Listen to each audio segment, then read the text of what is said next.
What's up? It's episode number 42 of the SellersCast. I'm Andrew Maffetone, and today I am joined by Dana Dench, our marketing operations manager, and today we are talking about designing your e-commerce website for increased conversions.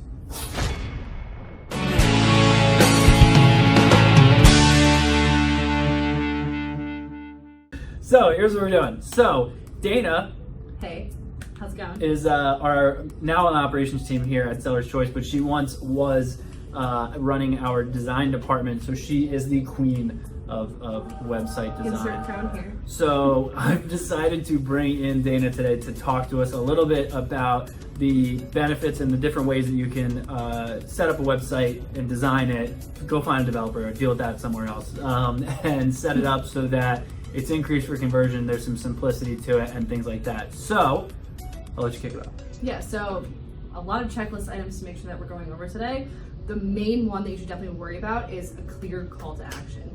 The first thing you want to do on your website is have the first banner be whatever product that you're trying to get in front of your consumer. So if you're trying to sell, let's say, like a new hat that you put on your website, put that call to action to go directly to the product page. So a clear call to action is definitely the number one. I'm gonna say simplified search functions.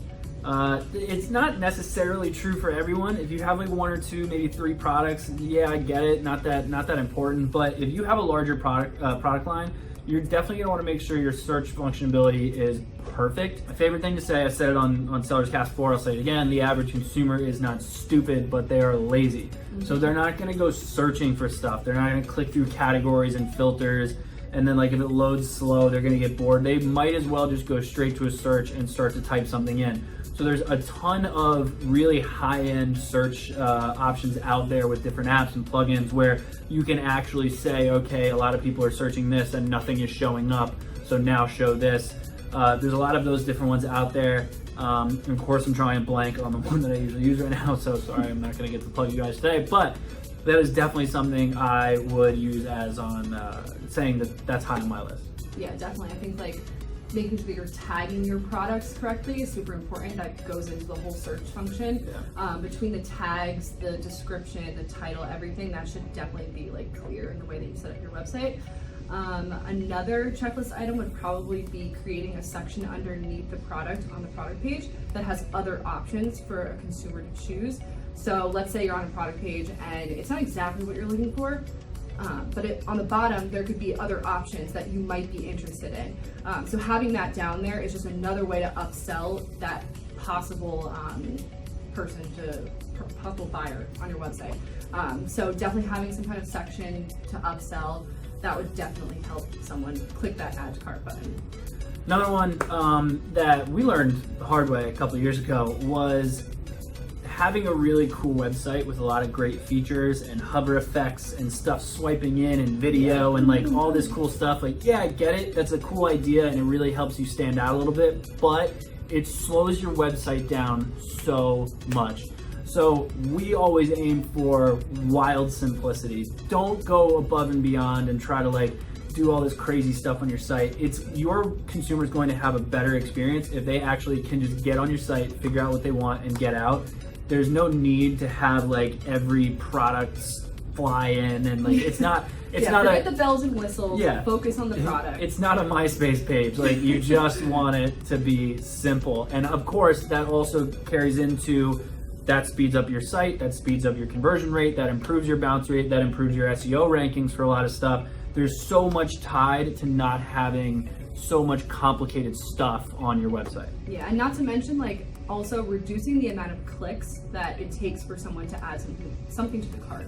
So in addition to like all of these fun effects, making sure that like you start from your homepage to then being able to go right to a product page. That's super important. So the least amount of clicks, the better. Ooh, another one I thought of, having accounts. So a lot of sellers never really think about this. They always set up an account or they set up a website and then they just kind of go and they go, okay, and that's it. And no one comes back to shop. And that's not always true. A lot of people want to see what they've ordered in the past, or maybe they need to pull an invoice or some other reason for that. So what we always suggest is to go through the entire process not only of like landing on the homepage to check out, but also think about a different situation that the consumer may be in. So maybe they're shopping on their phone, but hate using their phone or can't at the time for whatever reason, so they want to create an account so that they can save their cart and purchase later.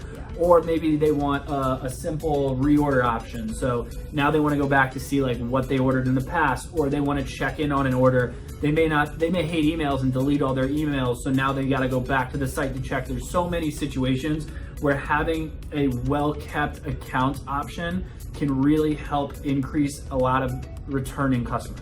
Yeah, especially if your product is very specific, like if there's like a certain shade that is like something that they would want to go and repurchase, they don't want to have to check the bottle to see what shade they need to repurchase. If it's in the account and they can click on a button, make it easy. It's so much easier that way. Mobile view. Always design your website first in mobile, because mobile traffic is the most important. It's probably the most visited websites are mobile websites, right? Yeah, it flipped, I think 2 years ago, where now most shoppers either shop or start their shopping experience on mobile and then finish it on desktop. Yeah. So typically they start on mobile. So we always have this motto here of you design mobile first and then do desktop. Yeah, definitely. Especially because, like Andrew said, people start on mobile, so if the mobile site doesn't really look good and it's not functioning the way that it should, then people might not go to desktop and convert. So make sure that you start with mobile. It's very important. Yeah.